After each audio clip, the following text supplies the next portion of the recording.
Today marks 1 year since the Hamas terror attacks on Israel. 1,200 people killed, and on that day, 250 others kidnapped, 101 people believed to still be held hostage in Gaza. And then the subsequent war between Israel and Hamas has also created a desperate humanitarian crisis that continues to play out in Gaza. Gaza's health ministry says nearly 42,000 people have been killed in the enclave. They do not make a distinction between civilian and combatant. Nearly 2 million people have been displaced. And overnight, we have heard about Israel making new moves into the northern part of Gaza and telling people in the southern part of Gaza, issuing new evacuation orders there as the Operation Offensive continues there. Joining us now to talk about what is happening today with that humanitarian crisis is Dr. Tanya Haj-Hassan, co-founder of Gaza Medic Voices. She's also an intensive care doctor with Doctors Without Borders, and Dr. Thayer Ahmed, an emergency physician from Chicago who traveled to Gaza to treat patients and help earlier this year. Thank you both so much for being here. Dr. Haj-Hassan, how do you reflect on what has happened in the last year? The tragic terrorist attack on Israel, the war with Hamas afterward that has left so many Palestinians dead and sparked this desperate humanitarian crisis that continues to play out. Frankly, Kate, I struggle to even think about it as a war anymore. You have a population of 2 million people effectively besieged in a concentration camp that have been killed indiscriminately for 365 days now. And I know you said that the Ministry of Health does not distinguish between civilians and combatants, but neither did you when you referred to all those killed on October 7th. The death of any human being is tragic, and especially the death of civilians who have nothing to do with any of this. What I can tell you to help you delineate those figures is 70% or 69%, if you want to be accurate, of those killed are women and children in Gaza. Women and children. That is not a normal Doctor, I'm so sorry. Is there? Of those killed I don't know in if times of conflict. it's having to do with me, but I don't know if I've lost audio. If everyone out there can still hear the doctor, but okay. I'm sorry, doctor. I'm having an audio issue. So the control room, if you could work on my audio so I can continue with this interview, I would appreciate it. Doctor, I'm so sorry to interrupt. I thought we were having a technical issue. You know what, let's do this. We're going to take a quick break so we can fix this audio issue. Not really sure what's going on here with this technical glitch, and we'll get right back to it after this. The Lead with. And welcome back. Both doctors are back with me. The technical issue has now been worked out. Sincere apologies to everyone. Dr. Ahmad, if we can just pick up, let's talk about the situation on the ground in Gaza as it stands today, 1 year later. What are you hearing from doctors that are still working in Gaza today about what they're facing, what the civilians there are facing, and what they're having to do to try to bring people care? Well, I mean, the situation has deteriorated. It's become exponentially worse. And Kate, make no mistake. I mean, it's because of how Israel is prosecuting this war that we're in this humanitarian catastrophe. I mean, we're unable to get supplies in because the border is totally shut down. We're not able to get patients out who need specialty care. And though it seems like life in Gaza is what's come under assault. I spoke to a physician and a nurse yesterday, and I was talking to them about a conference that we were holding here in Chicago. And they were telling me, oh, maybe, I was telling them, I hope you can come next year. And they said, there are no visas to get out of Gaza. And what they're saying is that there are only tickets to hell when it comes to Gaza. That entire population is coming under attack. And you mentioned actually at the beginning about these evacuation orders. These evacuation orders are for 3 hospitals in the north.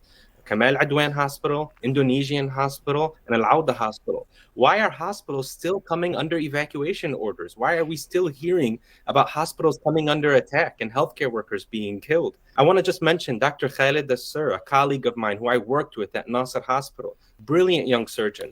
When the Israeli military surrounded the hospital, he refused to leave his patients. He stood with his patients and tried to keep them alive as water, electricity, and supplies were cut off. He was subsequently abducted, and for 6 months he languished in Israeli dungeons until he was released 2 days ago. Do you know what Dr. Khalid Assur did? He went right back to Nasser Hospital and started working with patients again. I mean, if it wasn't for these Palestinian healthcare workers, we'd be in a much more grim situation. And the final thing I'll say is, 700 kids in Gaza, 700 infants never saw their first birthday in Gaza over the last year. 200 of them born and killed in this conflict, 200 of them born and killed in this assault. I mean, the situation is so dire. We need a ceasefire. We need it right now.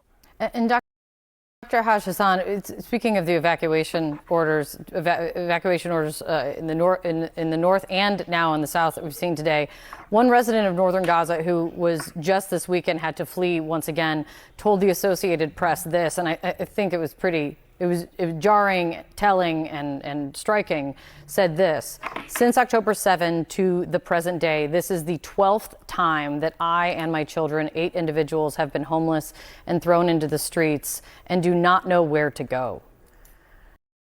Where do you think what do you think is going to happen with this humanitarian crisis, with the additional factor of Gaza is about to enter the winter, which often brings heavy rain to the region?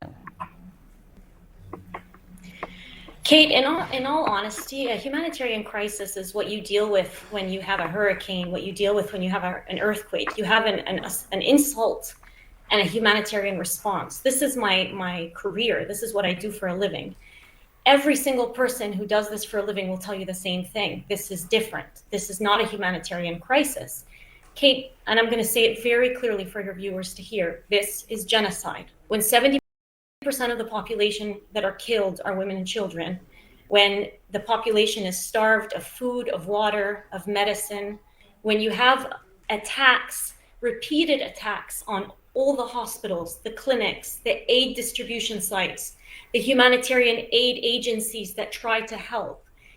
More UN workers have been killed in Gaza than in UN's history.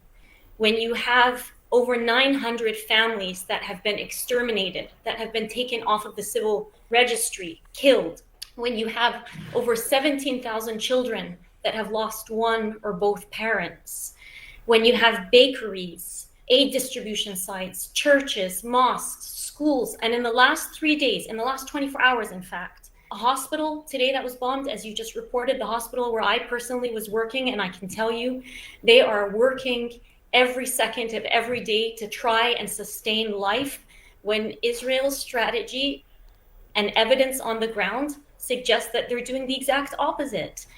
They were targeted today. There was a rehabilitation center that was targeted in the last 24 hours, and there was an orphanage that was targeted earlier this week. These are the types of places that are being targeted. And so it's really hard to hear it over and over and over again, framed in the way that it's being framed in the media, which frankly, Kate, is very misleading. It is very misleading. 365 days of this.